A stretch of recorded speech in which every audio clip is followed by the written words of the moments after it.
بسم اللہ الرحمن الرحیم۔ اعوذ باللہ من الشیطان اللعین الرجیم، بسم اللہ الرحمن الرحیم۔ نحمدہ ونصلی علی رسولہ الکریم وآلہ الاطہار۔ عزیز طلاب اکرام، کتاب توضیح المسائل کے اسباق ہم مسلسل پڑھ رہے ہیں، جن اسباق میں سے آج ہم سبق نمبر 135 شروع کر رہے ہیں کہ جس کا عنوان گزشتہ سبق کی طرح قرض کے احکام ہے۔ قرض کی فضیلت رسول اکرم صلی اللہ علیہ وآلہ وسلم کی روایت اور امام جعفر صادق علیہ السلام کے قول کے مطابق ہم پہلے درس میں بیان کر چکے ہیں، اور اس کے بعد اس کے کچھ احکام بھی بیان کیے ہیں۔ آگے کے احکام ہم شروع کر رہے ہیں، تو آئیے شروع کرتے ہیں۔ مسئلہ نمبر 2241۔ اگر مقروض کے پاس ایک گھر ہو کہ جس میں وہ رہتا ہو، اور گھر کے اسباب جو اس کی معاشرتی حیثیت اور درجہ کے مطابق ہوں، اور ان لوازمات کے جن کی اسے ضرورت ہو، اور ان کے بغیر اسے پریشانی ہو، اور کوئی چیز نہ ہو، تو قرض دینے والا اس سے قرض کی ادائیگی کا مطالبہ نہیں کر سکتا، بلکہ اسے چاہیے کہ انتظار کرے حتیٰ کہ مقروض قرض ادا کرنے کے قابل ہو جائے۔ کہتے ہیں کہ مقروض جو ہے اس سے قرض کا مطالبہ کب کیا جا سکتا ہے؟ کچھ صورتیں ہیں کہ جس میں مقروض سے قرض کا مطالبہ قرض خواہ نہیں کر سکتا، جیسے کہ مثلا اس کے پاس صرف ایک ضرورت کا گھر ہو، اور اس کے گھر کے اسباب یعنی ساز و سامان، لیکن وہ اسباب اس کی معاشرتی حیثیت اور درجے کے مطابق ہوں۔ ایسا نہ ہو کہ وہ معاشرتی حیثیت اور درجے کے مطابق جو ہے اس سے زیادہ جمع کرتا رہے اور قرض واپس نہ کرے، اور اس کے علاوہ وہ تمام لوازمات جن کی اسے ضرورت ہو، اگر وہ چیزیں اس کے پاس نہ ہوتی تو وہ پریشان ہوتا۔ تو یہ ساری چیزیں اگر اس کے پاس ہوں، اس سے زیادہ اور کوئی چیز نہ ہو، یعنی اس سے اضافی کوئی چیز نہ ہو، صرف ضرورت کی چیزیں ہیں، ضرورت کا گھر ہے، ضرورت کا گھر میں ساز و سامان وہ بھی حیثیت کے مطابق ہے، تو اس صورت میں قرض کی ادائیگی، قرض خواہ جو ہے قرض دینے والا، اس سے قرض کی ادائیگی کا مطالبہ نہیں کر سکتا، بلکہ اسے چاہیے کہ انتظار کرے۔ بلکہ جس نے قرض دیا ہے اسے چاہیے کہ وہ انتظار کرے حتیٰ کہ مقروض قرض ادا کرنے کے قابل ہو جائے۔ مقروض جب قرض ادا کرنے کے قابل ہو جائے تو پھر اس سے قرض کا مطالبہ کر سکتا ہے۔ لیکن ہمارے ہاں اس کا بالکل الٹ ہوتا ہے۔ پہلے تو جو قرض لینے والا ہے وہ اپنے ساری ضروریات کے علاوہ بھی بہت سارے اخراجات کر رہا ہوتا ہے، لیکن قرض واپس نہیں کرتا، اور دوسری طرف سے بعض اوقات یہ بھی ہوتا ہے کہ قرض خواہ جو ہے وہ دیکھ رہا ہے کہ سامنے والے کے پاس کچھ بھی نہیں ہے، سامنے والا مقروض جو ہے وہ مجبور ہے بیچارہ، اس کے باوجود اسے کہتا ہے کہ گھر بیچنا پڑے تو بیچ دو لیکن مجھے قرض واپس کرو۔ یہ اس وجہ سے ہے کہ ہم اسلامی قوانین اور اسلام کے احکام کا لحاظ نہیں رکھتے، ورنہ ایسا نہ ہو۔ تو آئیے مسئلہ نمبر 2242، جو شخص مقروض ہو اپنا قرضہ ادا نہ کر سکتا ہو، تو اگر وہ کوئی ایسا کام کاج کر سکتا ہو جو اس کے شایان شان ہو تو واجب یہ ہے کہ کام کرے اور اپنا قرض ادا کرے، بلکہ اس صورت کے علاوہ بھی کوئی ایسا کام جو اس کی حیثیت کے مطابق ہو کرنا ممکن ہو تو احتیاط واجب یہ ہے کہ اس کام کو کرے اور اپنا قرضہ ادا کرے۔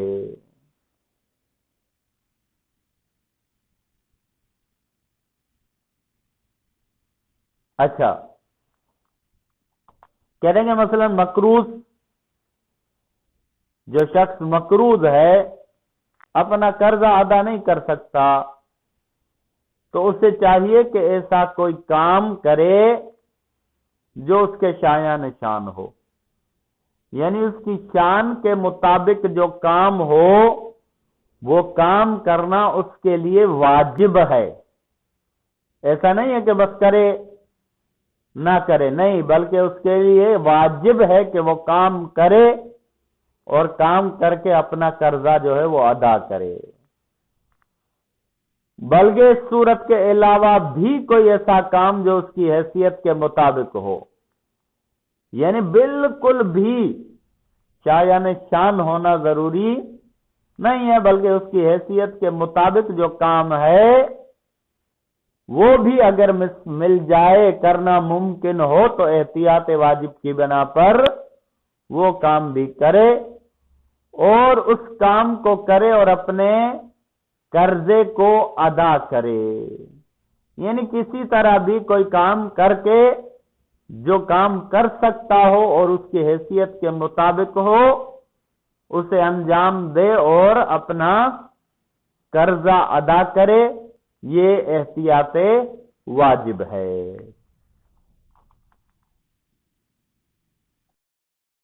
مسئلہ نمبر 2243، جس شخص کے لیے اپنے قرض دینے والے تک رسائی نہ ہو اور مستقبل میں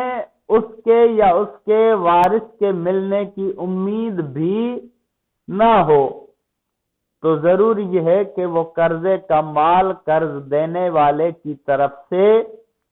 فقیر کو دے دے۔ مثلا کہتے ہیں کہ کوئی شخص مقروض ہے اور جس سے قرض لیا ہے وہ شخص اسے نہیں مل رہا، اس تک رسائی ممکن نہیں ہے، نہ اس تک رسائی ممکن ہے اور نہ ہی اس کے وارث تک وہ پہنچ پا رہا ہے، اور ان دونوں کے ملنے کا امکان بھی نہیں ہے، یعنی وہ شخص بھی جس سے قرضہ لیا ہے اور اس کا وارث بھی ملنے کا کوئی امکان بھی نہیں ہے، امید بھی نہیں ہے، تو ضروری ہے کہ وہ قرضے کا مال کسی فقیر کو اس کی طرف سے صدقہ دے دے،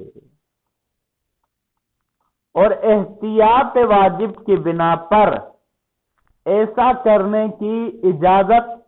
حاکم شرع سے لے لے، یعنی مجتہد سے اجازت لے کہ اس طرح سے میں مقروض ہوں اور وہ قرض خواہ جو ہے جس سے میں نے قرض لیا تھا وہ نہیں مل رہا اور نہ ہی اس کا کوئی وارث مل رہا ہے، لہذا مجھے اجازت دیجئے تاکہ میں اس کی طرف سے کسی فقیر کو صدقہ دے دوں۔ جب مجتہد اس طرح سے حاکم شرع اجازت دے دے تو وہ اس کی طرف سے صدقہ دے دے۔ لیکن اگر مقروض کو قرض دینے والے یا اس کے وارث کے ملنے کی امید ہو تو ضروری ہے کہ انتظار کرے اور اس کو تلاش کرے،